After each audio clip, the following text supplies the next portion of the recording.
एक बार एक राजा ने गांव में राम कथा करवाई और कहा कि सभी ब्राह्मणों को राम कथा के लिए आमंत्रित किया। राजा ने सबको राम कथा पढ़ने के लिए एक यथा स्थान पर बिठा दिया। एक ब्राह्मण अंगूठा छाप था, उसको पढ़ना लिखना कुछ नहीं आता था। वो ब्राह्मण सबसे पीछे बैठ गया और सोचा कि जब पास वाला पन्ना पलटेगा तब मैं भी पलट दूंगा। काफी देर देखा कि पास बैठा व्यक्ति पन्ना नहीं पलट रहा है। उतने में राजा श्रद्धा पूर्वक सबको नमन करते और चक्कर लगाते लगाते उस सज्जन के समीप आने लगे तो उसने एक ही रट लगा दी। अब राजा पूछेगा तो क्या कहूँगा, अब राजा पूछेगा तो क्या कहूँगा। उस सज्जन की बात सुनकर पास में बैठा व्यक्ति भी रट लगाने लग गया कि तेरी गति सो मेरी गति, तेरी गति सो मेरी गति। उतने में तीसरा व्यक्ति बोला, ये पुल कब तक चलेगी, ये पुल कब तक चलेगी। चौथा बोला, जब तक चलता है चलने दे, जब तक चलता है चलने दे। वे चारों अपने सिर नीचे किए इस तरह ही रट लगाए बैठे हैं कि अब राजा पूछेगा तो क्या कहूँगा, तेरी गति सो मेरी गति, ये पुल कब तक चलेगी, जब तक चलता है चलने दे।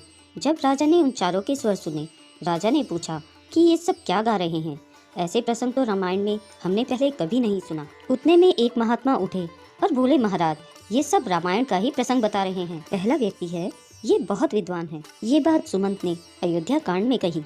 राम लक्ष्मण सीता जी को वन में छोड़ा, घर लौटते हैं तब ये बात सुमंत कहता है कि अब राजा पूछेंगे तो क्या कहूँगा, अब राजा पूछेंगे तो क्या कहूँगा। फिर पूछा कि ये दूसरा कहता है कि तेरी गति सो मेरी गति। महात्मा बोले, महाराज ये तो इनसे भी ज्यादा विद्वान है।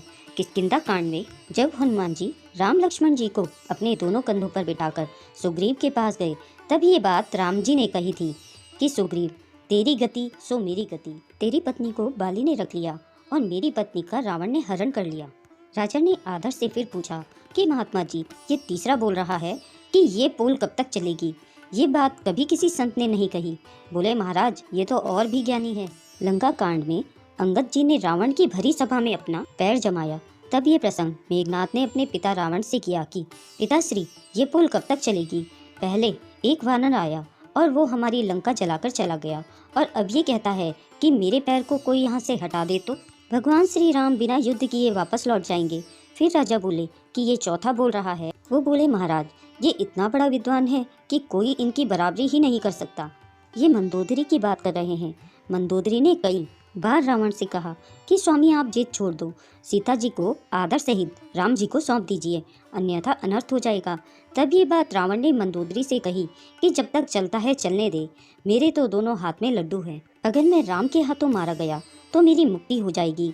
इस अधम शरीर से भजन वजन तो कुछ होता नहीं और युद्ध में जीत गया तो त्रिलोकी में मेरी जय जयकार हो जाएगी। राजा इन सब बातों को सुनकर बड़े चकित रह गए और बोले, आज हमें ऐसा अद्भुत प्रसंग सुनने को मिला कि आज तक हमने नहीं सुना।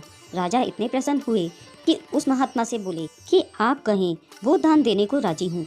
उस महात्मा ने उन अनपढ़ अंगूठा छाप ब्राह्मण को अनेकों दान दक्षिणा दिलवा दी।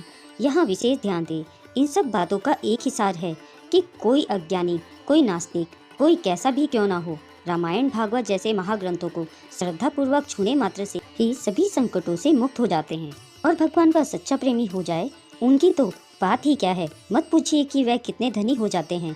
जय श्री राम। अगर ये कहानी आपको अच्छी लगी हो तो इसे लाइक और शेयर जरूर करें। अगर आप मेरे चैनल में नए हैं तो ऐसी ही और रोचक कथाएं और कहानियाँ सुनने के लिए मेरे चैनल को सब्सक्राइब करें।